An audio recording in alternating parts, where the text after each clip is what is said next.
En este vídeo voy a responder a una pregunta que planteaba una persona en los comentarios a uno de los vídeos anteriores. La pregunta era muy interesante. Decía, el reto está en identificar cuándo se está en presencia de un verdadero don de lengua y cuándo se está en presencia de un charlatán. Creo que hay mucho deseo de protagonismo en el movimiento carismático que conozco. ¿Qué recomiendas? La pregunta es muy acertada.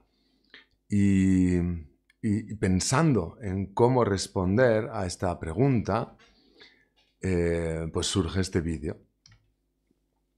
Y este es mi chuleta y es un esquema también, bueno, para que sepáis de qué voy a hablar a continuación. Primero voy a hacer una serie de dos aclaraciones sobre mi idoneidad para responder a esta pregunta. Una aclaración también sobre qué defiendo yo con todos estos vídeos hablando de la renovación, los carismas. Y después quiero entrar al tema del discernimiento, ¿no? Porque ese es el tema que está de fondo, ¿no? Cómo discernir la autenticidad del don de lenguas. Entonces, primero hablaré de los protagonismos y luego ya en concreto del don de lenguas, de la posibilidad de discernir, de la necesidad, la importancia que tenga ese discernimiento. Y por último, como voy a hacer algunas propuestas un poco aventuradas, voy a buscar respaldo a mis afirmaciones en las nuevas normas que el Dicasterio para la Doctrina de la Fe ha emitido acerca del discernimiento de presuntos fenómenos sobrenaturales. Me alegró mucho la publicación de este documento porque, bueno, pues confirma varias de las intuiciones que yo iba teniendo últimamente.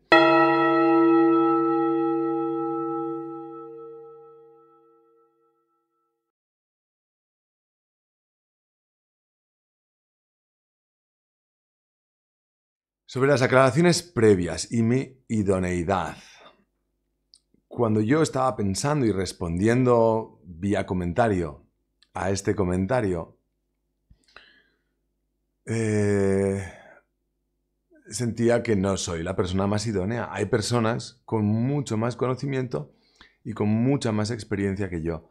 Hay personas que llevan décadas, o que han tenido experiencias mucho más intensas, no solo más prolongadas, también más intensas, más profundas, personas que son mucho más santas que yo, que han estudiado más que yo, que hay personas mucho más idóneas que yo.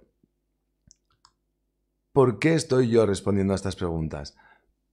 Porque esas otras personas no están muy accesibles. ¿Dónde están? ¿Dónde están todas esas personas que llevan años y años en la renovación carismática, que tienen una formación maravillosa, un montón de experiencia que compartir? ¿Dónde están para que les podamos hacer preguntas?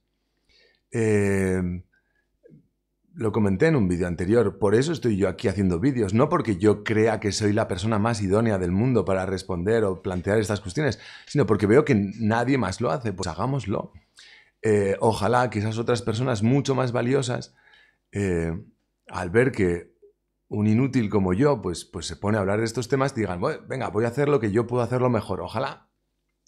Ojalá. Dices, no, pero sí que hay personas de la renovación carismática hablando de todas estas cuestiones. Y cuando les planteas estas cuestiones, les preguntas, te responden al estilo carismático, que es como flores y, no sé, dejarse llevar por el espíritu, tienes que experimentarlo, el espíritu es maravilloso, pues yo tuve una experiencia y te cuentan casos concretos y dices, ya, pero dame criterios, justifica tu respuesta, dame argumentos que yo pueda evaluar, que yo pueda... a veces la tendencia en los grupos de la renovación carismática es hablar de una manera que no digo que esté mal esa manera, pero que no es la única. Hay otras maneras de hablar y hay personas que necesitamos otros enfoques. Entonces, yo soy una de esas personas, yo necesito un enfoque más racional, argumentativo, lo necesito. Y es bueno, no es nada malo, no es nada malo. Dios nos ha creado así. Entonces, bueno, hay que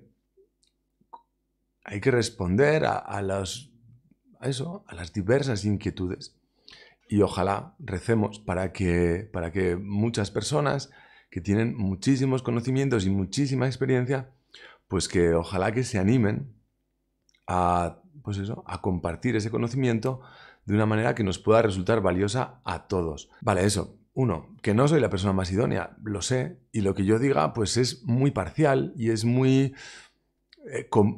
sí, mejorable y es muy, a veces cuestionable, matizable. Sí, lo sé, pero creo que hay que dar un paso al frente. Hay que, así se llama el canal, tirarse a la piscina. También quiero hacer una aclaración antes de continuar acerca de qué es lo que yo estoy defendiendo. No estoy defendiendo cada caso, cada persona, cada grupo. No lo estoy haciendo. He hablado recientemente acerca de la imposición de manos. He hablado mucho sobre la renovación carismática en general. He hablado sobre el don de lenguas. Y lo defiendo. Defiendo que el don de lenguas es algo que Dios da, es un auténtico carisma. Estoy defendiendo que la imposición de manos por parte de laicos es algo totalmente legítimo. Estoy defendiendo que la renovación carismática es algo inspirado por Dios y reconocido por la Iglesia Católica. Pero en ningún momento me habréis oído decir que defiendo a todos y cada uno de los grupos y personas de la renovación carismática. Nunca, jamás me habréis oído decir eso. Jamás me habréis oído decir, impongamos mano. Cualquier persona impone manos sobre cualquier persona en cualquier momento, en cualquier circunstancia, de cualquier manera. Nunca me habréis oído decir eso, porque creo que no cualquier modo de ejercer la imposición de manos, no cualquier modo de ejercer la glosolalia son correctos. Entonces, yo no estoy defendiendo los abusos, los excesos, las desviaciones, no las estoy defendiendo. No estoy defendiendo a todos y cada uno de los grupos de la renovación carismática que existen en el mundo. No lo estoy haciendo.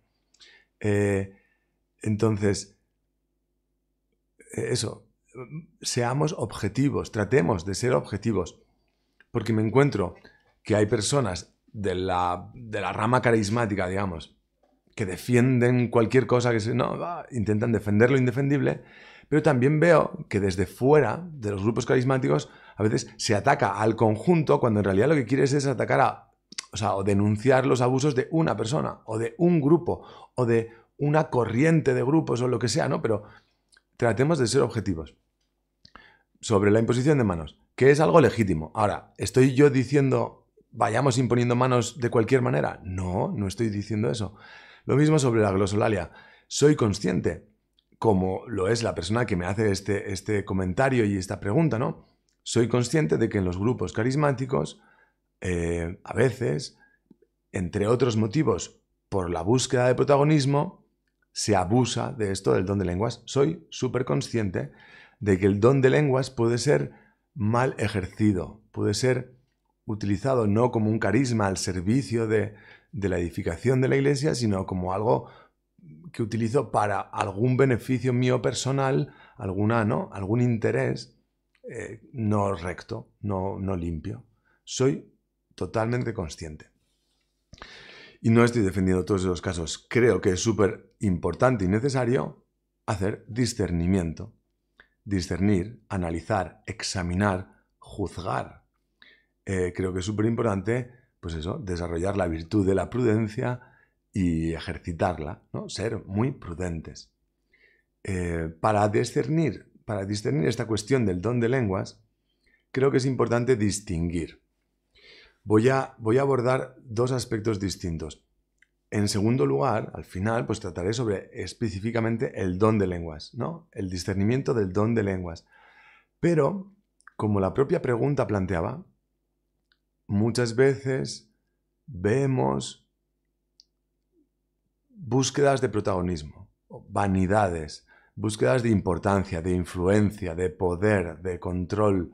Vemos que en torno a el ejercicio de carismas, en concreto ahora el don de lenguas, pues vemos que hay otros elementos y quiero discernirlo por separado, quiero separar.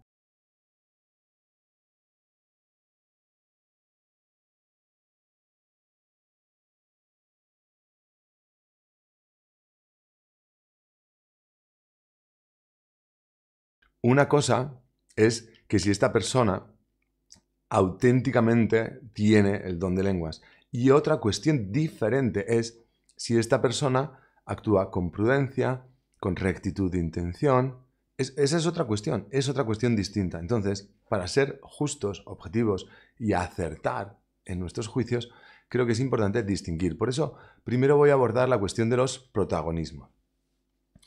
Y aquí en mi chuleta pone que voy a hablar de San Pablo y de los otros. San Pablo. ¿Por qué? Esta cuestión, muy en concreto, esta cuestión de el don de lenguas y el protagonismo, es una cuestión que ya tuvo que abordar hace 2000 años San Pablo.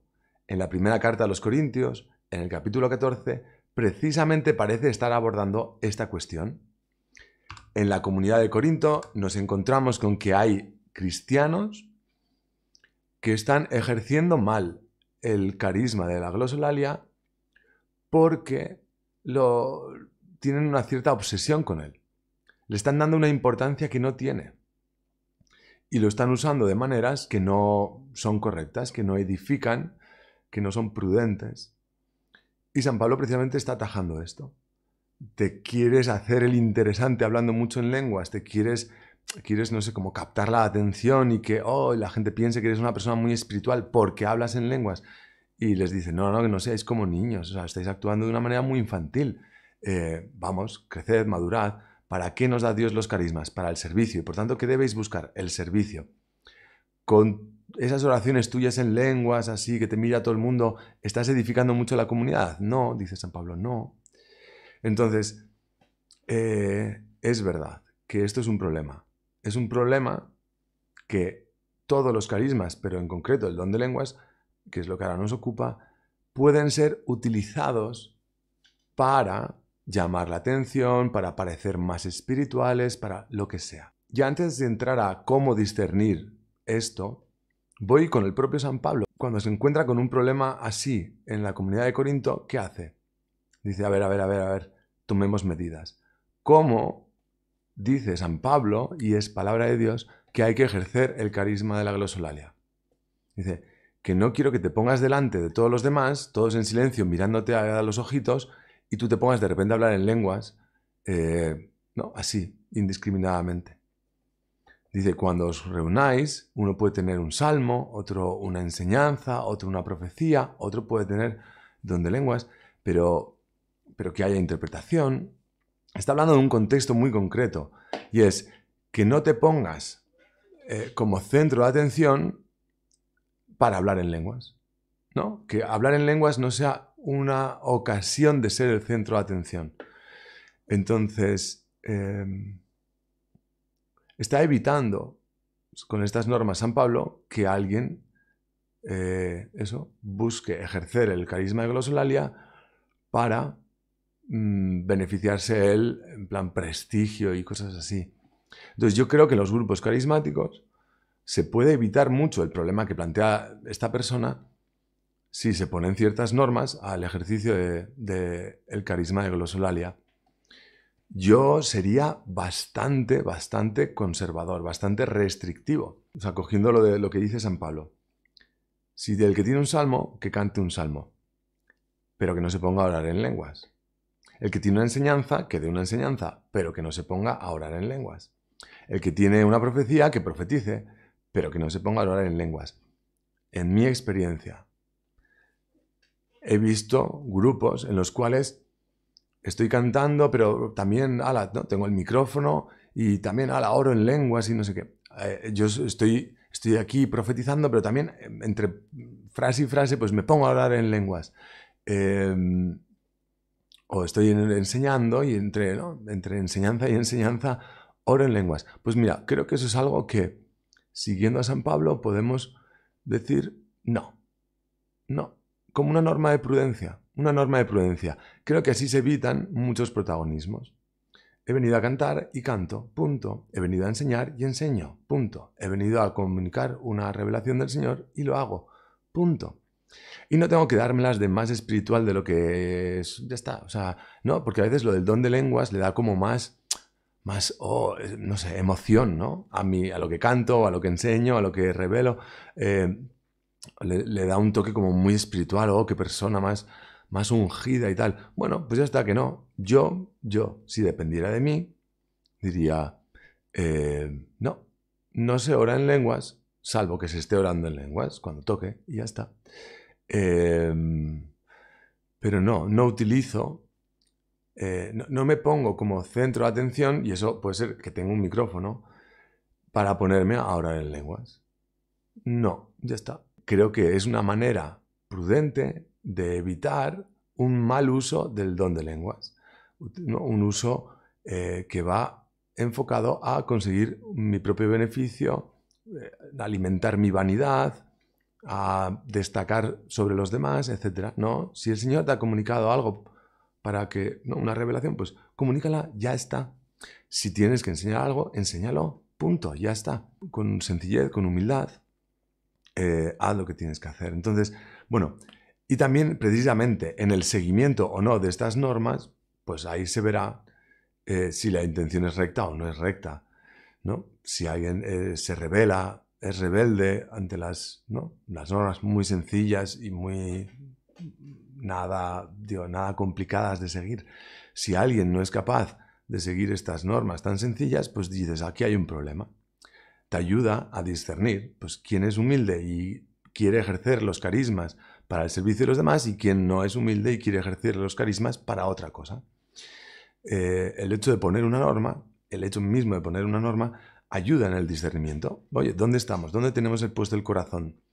¿Cuáles son nuestras intenciones? ¿Sí? Entonces, bueno, eso. Con San Pablo, para evitar ese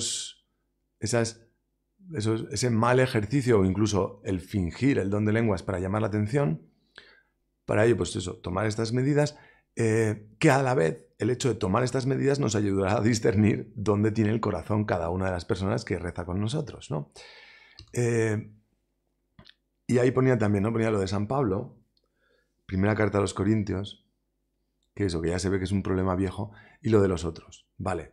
Vemos que puede ser un problema el hecho de que haya personas que tienen auténticamente el carisma de glosolalia, pero lo ejercen incorrectamente, o no, para buscar, ¿no?, con una intención que no es recta, no es limpia. Y también ahí puede surgir la cuestión de que haya personas que finjan el don de lenguas para conseguir lo mismo, ¿no? Pues esa relevancia, ese sentirse parte del grupo, y ¿no? Podría haber fingimiento de carismas.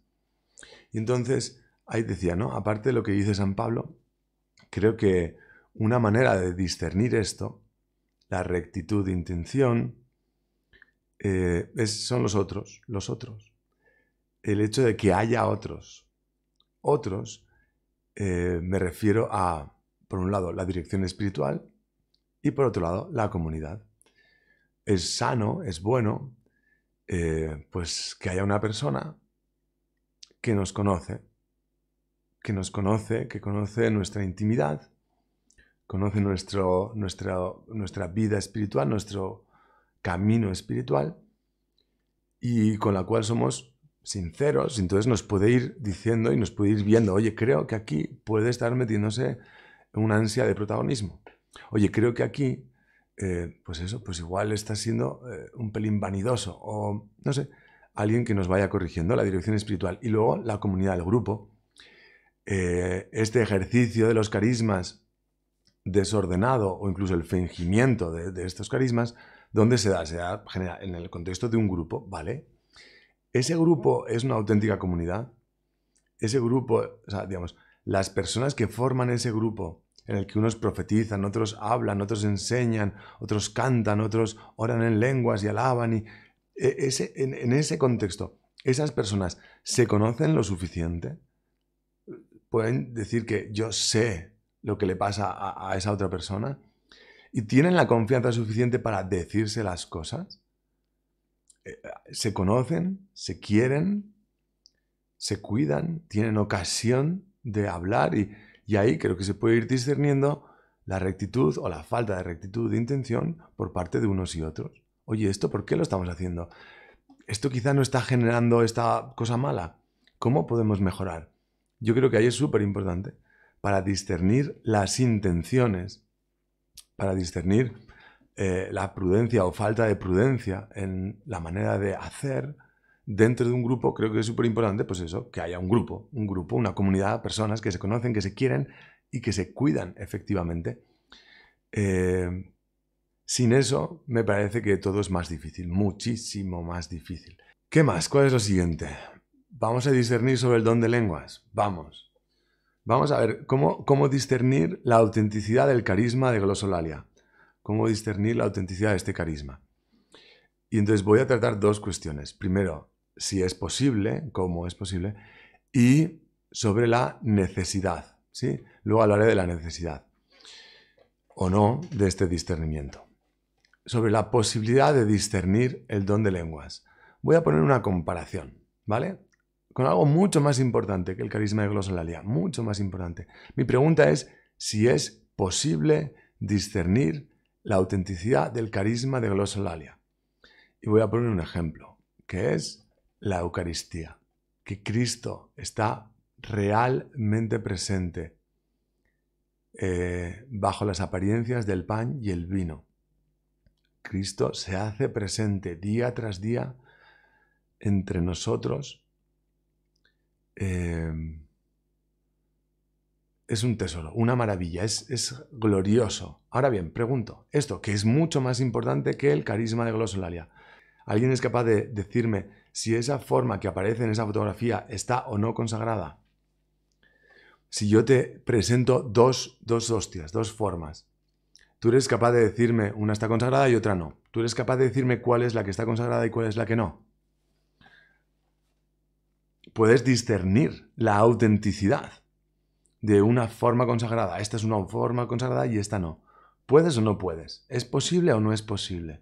Dice Santo Tomás de Aquino en el Adoro te devote, visus tactus gustus in te fallitur, que en castellano más o menos significa al juzgar de ti, en la Eucaristía, se equivocan la vista, el tacto, el gusto. Mis sentidos no valen. No valen para juzgar la Eucaristía. No valen mis sentidos.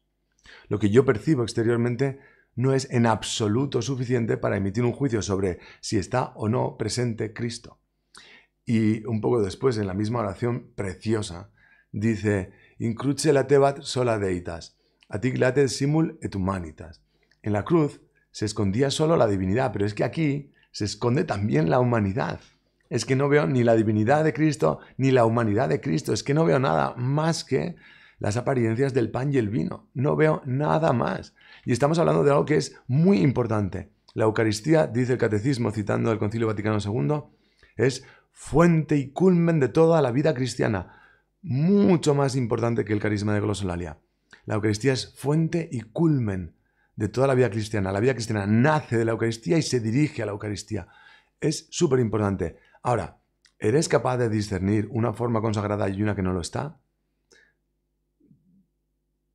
La Sagrada Eucaristía también dice en el mismo número 1324, dice el Catecismo, la Sagrada Escritura, la Sagrada Eucaristía, en efecto, contiene todo el bien espiritual de la Iglesia, es decir, Cristo mismo, nuestra Pascua. Esto es mucho más importante y por tanto es mucho más grave que seamos capaces de discernir la autenticidad de unas formas supuestamente consagradas. Es mucho más importante esto que el don de lenguas, ¿sí o no? Es mucho más importante. Y sin embargo, creo que ningún cristiano de ordinario es capaz de distinguir una forma consagrada de una que no lo está. Ahí va. ¿Es posible discernir o no es posible? ¿Qué ocurre con la Eucaristía? Ocurre algo muy similar a lo que ocurre con la glosolalia. Esto lo expliqué y hay vídeos, si me acuerdo, pondré por aquí algún enlace para que podáis ir a verlos. Explicaba, ¿vale? Apoyados en la Sagrada Escritura, podemos afirmar que el carisma de glosolalia consiste en que el Espíritu Santo pone significados en nuestra alma, al margen de nuestro procesamiento racional de información. El Espíritu Santo está poniendo una oración. Eso es lo sobrenatural del carisma de glosolalia. Ahora, ese significado que el Espíritu Santo pone en mí, yo me siento inclinado a expresarlo, a ponerle significantes, a expresarlo exteriormente. Y ahí vienen los ruiditos, el jaray, jaray, jaray, el buru, buru, buru, el papaya, papaya. Esos signos exteriores, esos significantes, esos los estoy poniendo yo. Los pone el ser humano. Eso no es sobrenatural. Eso no es una gracia. La gracia es la oración que el Espíritu Santo pone en mí. Él ora en mí. Eso es lo especial. Y por tanto, no hay exteriormente ninguna diferencia entre quien ora en lenguas, ahí estaba, ¿no? El Espíritu Santo está orando en él, y el que simple y llanamente, porque quiere, dice hace los mismos ruidos, jaray, jaray, jaray. Exteriormente, yo solo puedo juzgar lo que percibo. Y lo que percibo es precisamente la parte absolutamente natural, nada carismática, que son ruidos. Ruidos, sonidos que cualquier ser humano puede producir. Eso no tiene nada de sobrenatural. ¿Cómo disciernes? Vuelvo. ¿Cómo disciernes una persona orando en lenguas y una que en realidad solo está haciendo el payaso? ¿Cómo lo disciernes? No hay manera. ¿Cómo disciernes? Una forma consagrada en la cual está presente Cristo y una forma no consagrada. ¿Cómo disciernes si lo que percibes exteriormente, los accidentes, son exactamente los mismos? Son exactamente los mismos accidentes. ¿Cómo disciernes? Pues no lo sé. No lo sé. De ordinario, no es posible discernir una forma consagrada de una que no lo está. De ordinario, no es posible tampoco discernir una persona que auténticamente ora en lenguas de otra que está haciendo un teatro. Ya está. ¿Cuántas santas misas se celebran? Miles de millones. Y solo en una de esas miles de millones de ocasiones, el Señor muestra a través de un signo, un milagro, la autenticidad. Y estamos hablando de la Eucaristía, que es lo más importante, es la fuente y el culmen de la vida cristiana. Entonces, estas cosas pues son registradas, son investigadas, son comunicadas, son difundidas. Y no todos los casos son reconocidos por la Iglesia. Por lo que encontré en internet, hay 105 casos reconocidos. Habrá más, pero que no han sido reconocidos. Habrá más, pero que no se han dado a conocer, no se han difundido tanto, que no han llegado hasta nuestros días. Entonces, de ordinario, no hay manera de distinguir una forma consagrada de una que no lo está. Punto. Y no pasa nada. Pues de ordinario también, y no pasa nada, no hay manera de distinguir entre una persona que está orando en lenguas y otra que está haciendo el payaso. Ya está. No hay manera. No, pero hay milagros eucarísticos. Bueno, pues también hay milagros vinculados a la oración en lenguas. Los hay, mucho menos conocidos, mucho menos estudiados, mucho menos... Sí, pero también hay, claro, uno de cada millones y millones de personas que rezan en lenguas. Pero también, puntualmente, ocurren cosas que confirman la autenticidad del don de lenguas. ¿Alguien le presta mucha atención? Pues no. Generalmente sirve para confirmarme a mí, a mi entorno, ¿no? Para pues eso, y ya está. Y se queda ahí se queda esa historia. Y ahora te la cuento yo 10 años después y a ti, pues, ¿qué credibilidad tiene para ti? Pues mínima, y no pasa nada. Entonces, bueno, el Señor va dando esa confianza, esa seguridad, pues cuando quiere y cuando le parece bien, pero de ordinario no tenemos esa confirmación incuestionable de que esto es un auténtico carisma de glosolalia. No es posible, ya está, no es posible. Y no solo no es posible, sino que quizá tampoco es necesario. Es necesario saber cuándo una persona realmente está orando en lenguas. No. Voy a poner 2 ejemplos. ¿Tú sabes si esas personas que aparecen en la fotografía están rezando? ¿O son actrices que les han dicho, mira, tienes que vestirte así, tienes que ponerte así? Si una persona entra en una iglesia, se pone de rodillas en un banco, junta las manos, cierra los ojos y está ahí un cuarto de hora, ¿qué necesidad tienes tú de discernir la autenticidad de esa oración? Ninguno, ¿no? O sea, nadie se siente muy, muy obligado a confirmar si esta persona realmente está rezando, y es que no tienes manera de decir, oye, ¿tú esto lo estás haciendo de verdad o es un teatro? Pues te basas en la sinceridad de esa persona, no tienes otra cosa que fiarte de su sinceridad. Extraordinariamente el Señor podría confirmar que esa persona está orando por un milagro, porque de repente ocurre algo, pero de normal, ¿cómo confirmas la sinceridad de una persona rezando? O, ¿cómo confirmas? O sea, que el sacerdote que está celebrando y lo hace con fe y que no es un actor, que no está haciendo un teatro o que no es un sacerdote pero que ha perdido la fe. ¿Cómo confirmas eso? Me da igual cuánto se revista y la seriedad que ponga. Un actor podría hacerlo igual. ¿Cómo disciernes la autenticidad, la fe de ese sacerdote en la Eucaristía cuando consagra? ¿Cómo lo disciernes? Pues no se puede, de ordinario, no hay manera. Y tampoco es necesario. No es necesario. O sea, no es algo estrictamente necesario. Quizá con estas cosas de los carismas, con estas cosas de los fenómenos sobrenaturales, tenemos una cierta obsesión con confirmar o desconfirmar la autenticidad. Y no digo que no haya que investigar la autenticidad de los carismas, pero hay que ser realistas, hay que ser realistas. Ese discernimiento, ese análisis acerca de la autenticidad de los carismas tiene sus límites, los tiene.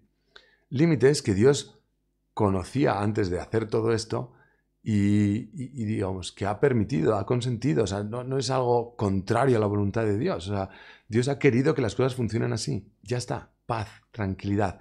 Esta persona ora en lenguas, dice que ora en lenguas, pues que ore, ánimo. ¿Es auténtico? Mejor que mejor.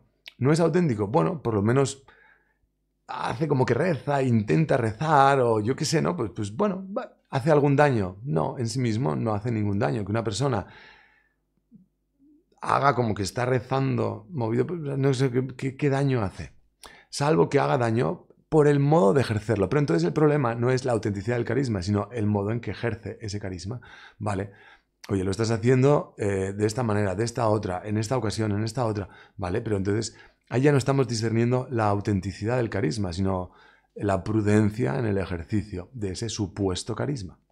San Pablo no pregunta en ningún momento, pero ¿seguro que tenéis el don de lenguas o estáis fingiendo? No pregunta eso, lo que dice es normas concretas para guiaros y ayudaros a orar en lenguas y ser fieles al Señor. Ya está.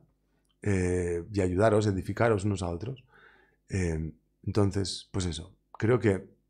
Y luego el tema de la comunidad. A veces lo que hay que discernir no es la autenticidad de este carisma o este otro, lo que hay que discernir es la rectitud de intención de un corazón, la rectitud doctrinal de una cabecita. ¿Dónde tiene los afectos esta persona? ¿Dónde tiene los objetivos esta persona? Para que entendáis por qué digo lo que digo. Porque esto también funciona al revés. Es que no sé quién ni cómo, pero me han confirmado que yo tengo este carisma. Está confirmado el origen sobrenatural. Entonces ya tengo carta blanca. Ya puedo hacer lo que quiera. Ya puedo hacer lo que quiera. No, de ninguna de las maneras. De ninguna de las maneras. Pero a veces estamos como en la discusión de la autenticidad o no autenticidad de un carisma y parece que ahí se ha resuelto todo. Como es auténtico, ya, pues adelante, lo que se te cruce por la mente, tú lo haces, venga. No, de ninguna manera. Sí, es que imagínate, es que yo tengo auténtico carisma de glosolalia. Sí, es que está súper confirmado porque ha habido un milagro. Entonces, ¿qué significa eso? Nada. Nada. O sea, quiero decir, ¿qué significa qué? O sea, tú ahora en la vida práctica vas a tener que seguir siendo una persona humilde, sencilla, obediente, dejarte discernir por otros, dejarte evaluar por otros y ser obediente a las autoridades. Ya está. No cambia mucho. No, pero es que es auténtico. Es que yo tengo el carisma de profecía. Es auténtico. Entonces, ¿qué? Nada. Pues ánimo, bien. Pero lucha por ser prudente, sé obediente, sé moderado, sé servicial, lucha por tener la rectitud de intención que el Señor nos pide. Es que tú no, o sea, sí. También eso, todo esto que estoy diciendo lo digo pensando también en esto, en el otro lado. Las personas que no se sabe quién ni cómo ni qué, pero bueno, sienten o igual, vamos, o saben que tienen un carisma de origen sobrenatural, claramente. Entonces ya es como que no se les puede decir nada, ¿no? Y dices, no, si es que eso es, vale, pues bien, pues tienes un carisma.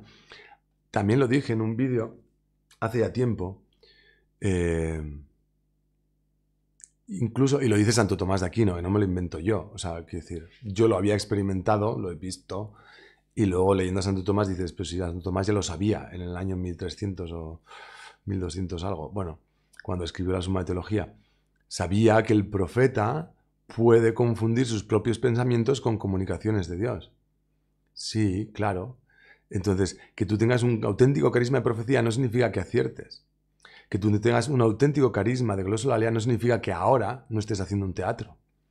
Que alguien tenga un auténtico carisma de lo que sea no significa que siempre que hace algo parecido sea por acción de los carismas. O sea, yo puedo tener el carisma de glosolalia auténtico y puedo hacer el teatro de la glosolalia. Puedo hacer las dos cosas. Quiero decir, ¿no? Imagínate que yo tengo el carisma de glosolalia, podría orar en lenguas, pero la misma persona, si ahora quiero, podría hacer el teatro de jaray, jaray, jaray, jaray. Entonces, que esta persona tú sepas que en algún momento ha recibido auténticamente el carisma de glosolalia, ¿qué cambia para esta tarde? Pues poco, cambia muy poco. Entonces,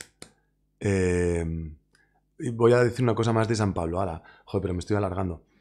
San Pablo, podéis profetizar todos, dice, de uno en uno. Hombre, pero ahora hay que discernir si tienen... No, dice, profetiza y luego discerniremos. Y que los demás juzguen. Lo dice muy claro, lo dice muy claro. Podéis profetizar todos de uno en uno, no os preocupéis, no os echéis unos encima de otros. De ordinario, que profeticen uno, dos o tres, vale. Si a alguien de repente recibe una revelación en ese momento, que se callen los que estaban en fila, digamos, y que hable ese que acaba de recibir una revelación, vale. Pero, ¿para que todos digamos amén, amén? No, para que todos nos tomemos un ratito después para juzgar. Tú profetiza, ánimo. Muy bien, pero ahora vamos a juzgar. Igual de pública que es la profecía, debería ser, creo yo, el juicio, ¿vale? Tú profetizas, muy bien. Ahora, rezamos, pensamos, razonamos, contrastamos lo que acabas de decir con la palabra de Dios, con el magisterio de la Iglesia y resolvamos, ¿sí o no? ¿Qué piensas? ¿Tú qué tal? ¿Tú qué tal? ¿Sí? Entonces, no me preocupa tanto ni a mí ni a San Pablo. No le preocupa a San Pablo tanto la autenticidad del carisma, sino lo que vamos a hacer después. ¿Qué vamos a hacer con esa supuesta revelación? ¿Qué vamos a hacer? No, o sea, no sé si se entiende. Entonces, esto que estoy diciendo, que básicamente es algo así como decir que no es tan importante de ordinario discernir la autenticidad de un carisma. Esto que estoy diciendo, que puede sonar como un poco feo, viene confirmado por las recientes nuevas normas del Dicasterio de Doctrina de la Fe. Este dicasterio ha emitido unas nuevas normas. Vamos a verlo. Normas para proceder en el discernimiento de presuntos fenómenos sobrenaturales. Sobre todo este documento se refiere a apariciones, situaciones como milagrosas, vale, cosas fenómenos sobrenaturales que tienen una cierta repercusión eclesial, no, una relevancia. Personalmente creo que todo lo que se dice en este documento es aplicable con sus matices, análogamente a los grupos de la renovación carismática y a los supuestos fenómenos sobrenaturales que son esos carismas más llamativos. En este texto, yo lo que me quiero centrar ahora es esta cuestión de discernir los carismas, en concreto el carisma de glosolalia. ¿Qué es lo que hay que discernir? ¿Qué es lo relevante? ¿Qué es lo importante? ¿Cómo dice este documento que hay que discernir? Este documento va a hacer una serie de propuestas. Dice, el discernimiento de presuntos fenómenos sobrenaturales puede llevar a conclusiones, hay que llegar a, ¿no? Discernimos para llegar a conclusiones. Esas conclusiones normalmente se expresarán en uno de los siguientes términos. Y entonces expone 6 posibles juicios, ¿no? 6 posibles juicios finales después de un discernimiento. Vamos a discernir presuntos fenómenos sobrenaturales y ¿qué concluimos? Yo voy a ordenarlos. En la pantalla aparecerán más arriba y a la izquierda los mejores, ¿no? Lo mejor. Y abajo a la derecha aparecerá lo peor, ¿vale? Entonces, lo primero, Bien, muy bien. El nil obstat. Sin problema. ¿Sí? Se traduciría algo así como sin problema. Luego vendría el praeoculis habeatur. Hacer seguimiento. Algo a lo que hay que hacer seguimiento. Luego vendría curatur. Tener cuidado. Luego vendría submandato, que es intervenir. Prohibetur et obstruatur, que significa prohibir e impedir. Y por último, habla de la declaración de non supernaturalitate, que sería algo que hay que desmentir. Estos son los 6 juicios que propone el dicasterio, a los cuales se suma un séptimo, que es la declaración de supernaturalitate. Algunos, leyendo este documento, dicen, es que entre los juicios solo propone estos 6 primeros. Entonces, en el fondo, este documento, porque es que también el cardenal que responsable ahora mismo del dicasterio, el cardenal Fernández, pues se ha ganado ciertas sospechas por parte de ciertas personas. Entonces sospechan de él, ¿no? Entonces, es que el nuevo documento niega la posibilidad de una acción auténticamente sobrenatural y por eso dice que... No. Si lees, o sea, si te intranquiliza mucho, lee el documento. Es un ratito, nada, unos minutos. Te lees el documento y varias veces, no una, varias veces verás que sí se habla de la declaración de supernaturalitate. Se habla, pero se reserva al Santo Padre.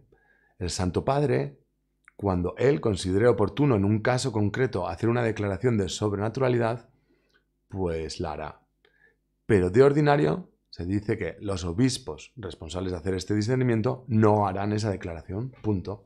Esa declaración se hará desde la Santa Sede, punto, ya está. Pero no dice que no se haga o no se vaya a hacer o nada por el estilo. No se niega, ¿no? Entonces, bueno, total, sin entrar en polémicas, vamos con alegría. Tenemos esto, 7 posibles juicios. Vamos a discernir y podemos hacer 7 juicios.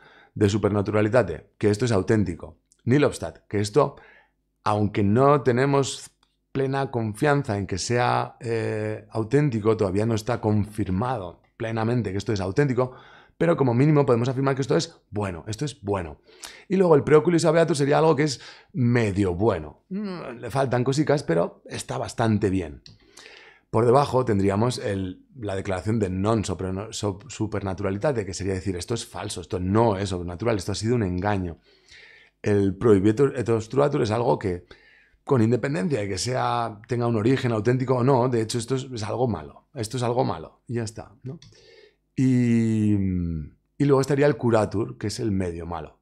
Me he dejado sin explicar ahí, si os dais cuenta, me he saltado el submandato, porque voy a corregir al dicasterio.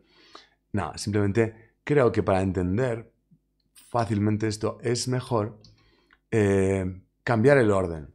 Submandato, subirlo a la parte alta de la tabla, más cerca de las cosas buenas, y el curatur, bajarlo, ¿sí? Porque está más bien en la parte mala, de cosas malas. Este nuevo enfoque es muy importante y tiene todo que ver con lo que yo estaba diciendo previamente sobre el don de lenguas. Hasta ahora se hablaba de los dos extremos, que si esto tiene origen sobrenatural o no lo tiene.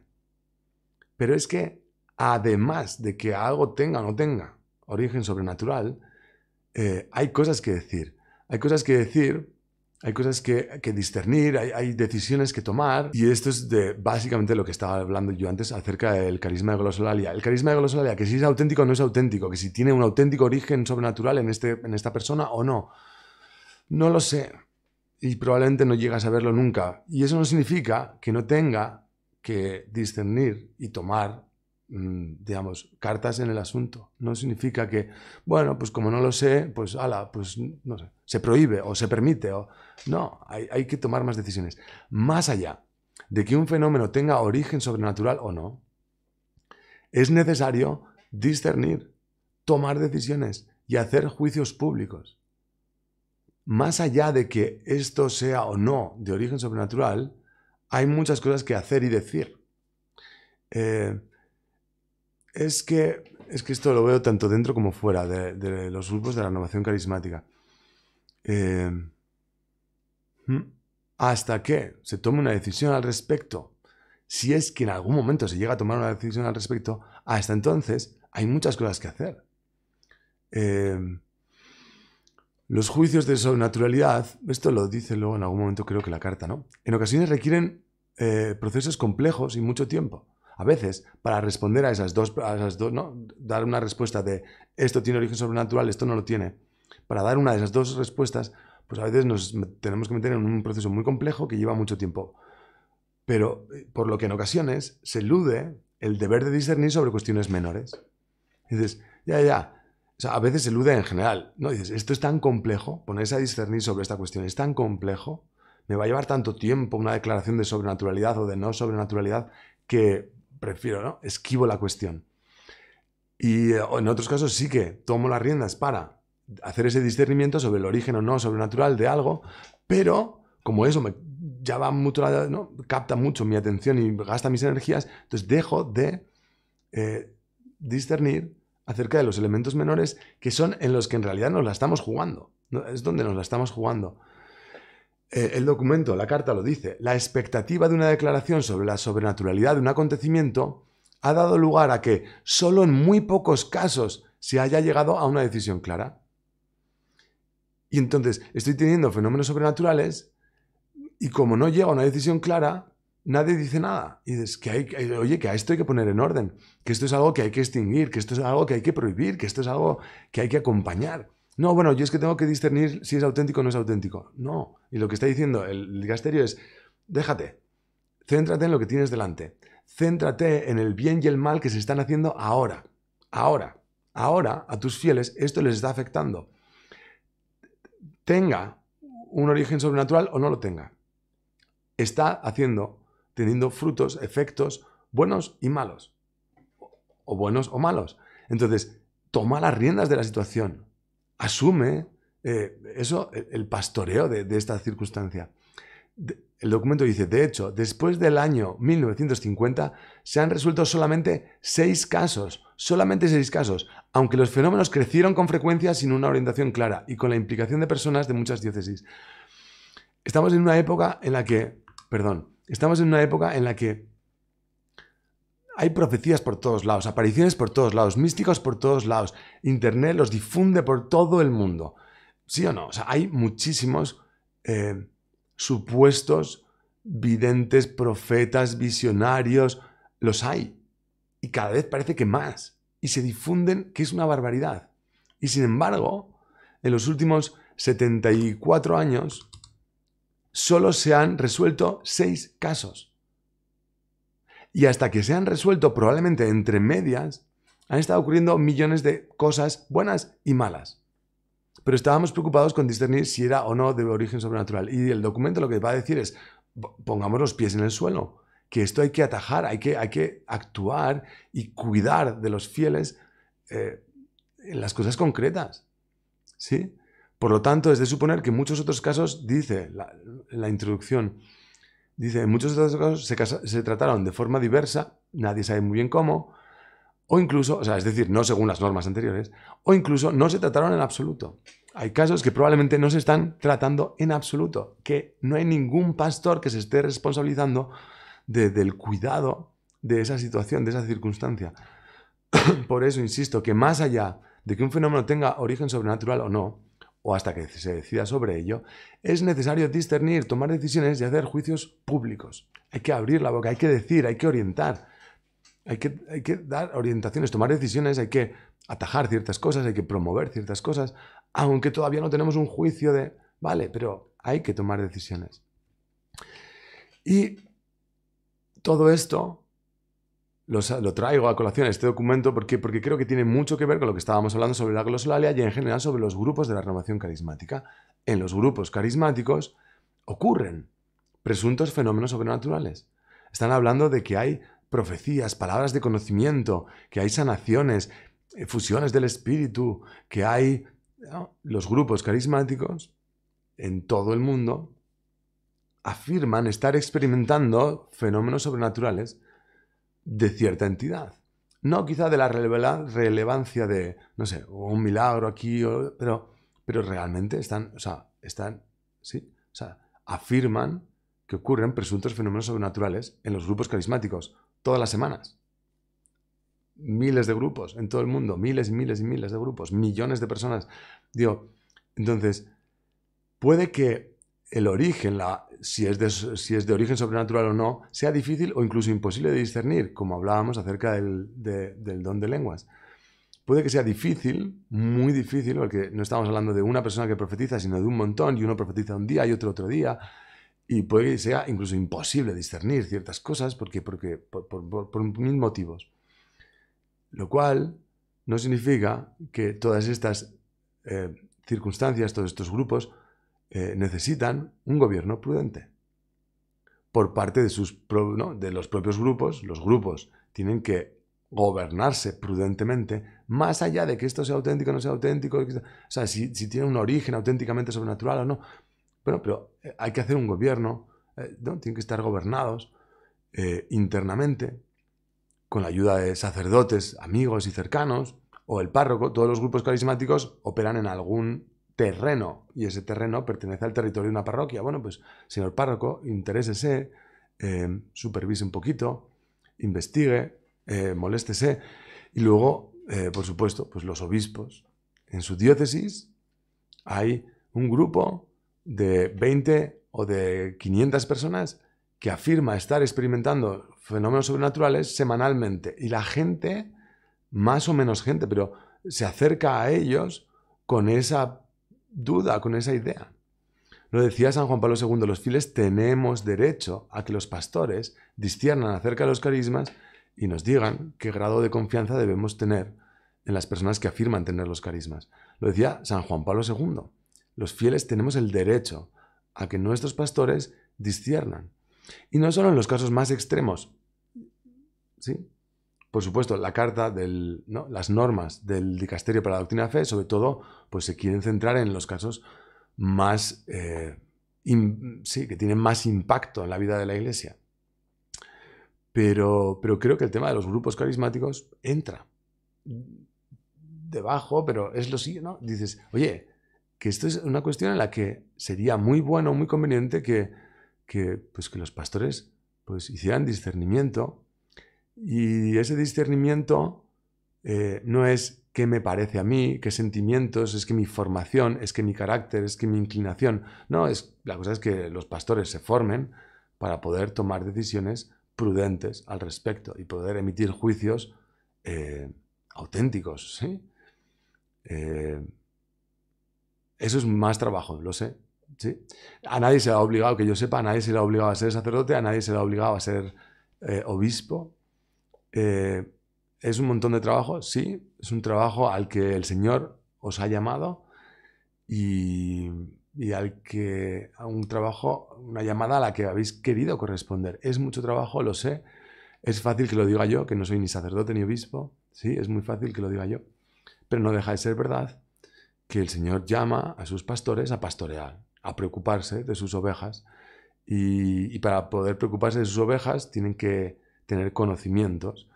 Y no solo conocimientos a nivel teórico, luego tienen que conocer las circunstancias concretas, y tienen que dedicar tiempo, conocer a las personas y poder pastorear. Pues quizá el obispo no puede, él en persona, encargarse de cada grupo, de cada persona, pero puede tener personas delegadas para hacer ese trabajo. Yo creo que los grupos de renovación carismática, pues ojalá que cuenten con ese discernimiento de sus pastores y esa guía paternal por parte de sus pastores. Insisto, y el tema principal de ese discernimiento no es si esto tiene origen sobrenatural o no. Habrá casos muy claros de que esto no tiene origen sobrenatural y se dice y punto pelota, se desmiente y ya está, esto es un teatro. Y habrá algún caso muy extraordinario en el que podamos afirmar rotundamente esto tiene origen sobrenatural. De ordinario no es eso lo que nos vamos a encontrar. No nos vamos a encontrar con la posibilidad de discernir súper claramente y rápidamente esto es sobrenatural, esto no lo es. Entonces nos enfrentamos a esto otro. Nos enfrentamos al nihil obstat. Esto es, vale, no sé si tiene origen sobrenatural 100%, pero sé que esto es bueno. No contradice la doctrina, no va en contra de la moral cristiana. Esto es una cosa buena que puedo promover.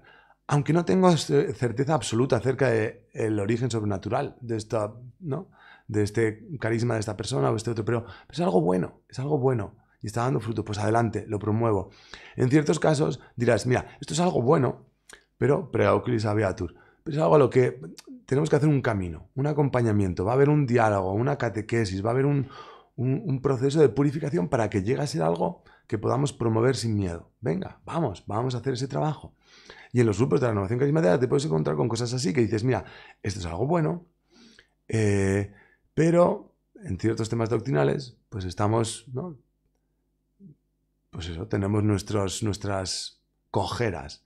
Pues mira, en el orden práctico creo que esto puede ser un poquito sectario y manipulador. O esto otro, creo que, bueno, pues igual hay cosas que hay que ir puliendo, pues pulámoslas, venga. Luego hay cosas que son submandato. Dices, joder, esto es una maravilla, este grupo carismático es que es una maravilla, es una gozada. Pero hay una persona, 2 personas, 5 personas que están utilizando este grupo para otras cosas. Que están, pues menciona el documento, pues están funcionando en paralelo con el resto de la iglesia diocesana. Están trabajando en paralelo, ¿no? Ignorando a los pastores. O es que, eso, hay inmoralidades o hay abusos, sectarismo. Bueno, pues igual hay que intervenir fuerte y decir, oye, mira, chavales, yo como obispo, a través de esta persona o lo que sea, tomo las riendas de este grupo. Ya está.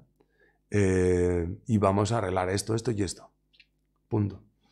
Hay cosas que, pues puede haber grupos que estén torcidos, ¿no? Entonces habrá que hacer lo del curatur, pues que tendrán que ser acompañados hasta su extinción. Y dices, mira, pues eso, buscar alternativas, reenfocar, pues mira, vosotros queréis servir a la iglesia, sí, ¿no? Pues venga, os voy a dar un par de tareas. ¿No? Os reenfoco hacia, mira, pues os pido que hagáis estos trabajos apostólicos o estos trabajos de tal, reenfocar a esas personas, ¿no? Presentar alternativas y lo que atraía a los fieles cristianos era pues la adoración eucarística, pues mira, a partir de ahora todas las semanas adoración eucarística con el obispo, ¡pum! Ya está, mira, así se hace una adoración eucarística y tal y cual, ya está, ofrecer alternativas, bueno, yo qué sé. Y por último, puede que se encuentren cosas que digas, oye, mira, se acabó, chicos, prohibietur et obstruatur. Se acabó, esto se cierra, esto se acaba, esto nunca más, esto no lo volvéis a hacer en vuestra vida, esto se acabó. Yo qué sé. Bueno, por cierto, he dicho en vuestra vida. El propio documento dice, veremos más aspectos de este documento, que yo creo que es interesante. Dice que hay que hacer seguimiento. La mayoría de estos casos, que si nil obstat, que si curatur, que si... todas estas cosas, las cosas buenas pueden torcerse y volverse malas, las cosas malas pueden sanarse y volverse, o sea, decir, ¿no? Y reconducirse. Entonces, a todas estas cosas hay que hacerle seguimiento. No se trata de que yo vengo un día, hago un discernimiento y ala, ya, in eternum. No, eso es. Las ovejas, los fieles, el rebaño, requerimos un cuidado constante y una supervisión constante, ¿sí? El ojo del pastor engorda a la oveja, ¿no? ¿Cómo es? Bueno, pero necesitamos el ojo del pastor puesto encima, claro, no como un depredador, no como un peligro, sino, joder, como un padre que cuida, que protege, que enseña, que educa, que corrige. He dicho todo lo que quería decir. Entonces, voy a intentar resumir rápido. Sobre el discernimiento del carisma de glosolalia, que era la pregunta de la que partíamos, ¿vale? ¿Es posible discernir la autenticidad de la glosolalia? De ordinario, no. Salvo signos milagrosos que el Dios quiera hacer para confirmarlo, de ordinario no es posible confirmar la autenticidad del carisma de glosolalia. ¿Es necesario? No, no es necesario. ¿Esto que digo yo es una tirada absoluta de la moto? Bueno, el Dicasterio para la Doctrina de la Fe acaba de decir esto mismo, básicamente, y no del don de lengua, sino de, en general, los presuntos fenómenos sobrenaturales. Pues eso, que a veces lo que hace falta no es discernir la autenticidad o no, sino que si hay problemas doctrinales o no, que si hay problemas morales o no, que si hay problemas de tal o no, que hay que gobernar en lo concreto. Y a eso voy con San Pablo también, a gobernar en lo concreto. Bueno, Me he alargado mucho para responder a una pregunta muy acertada, pero que quizás se podría resolver más despacio, más rápido, perdón. Bueno, gloria al Padre, al Hijo y al Espíritu Santo.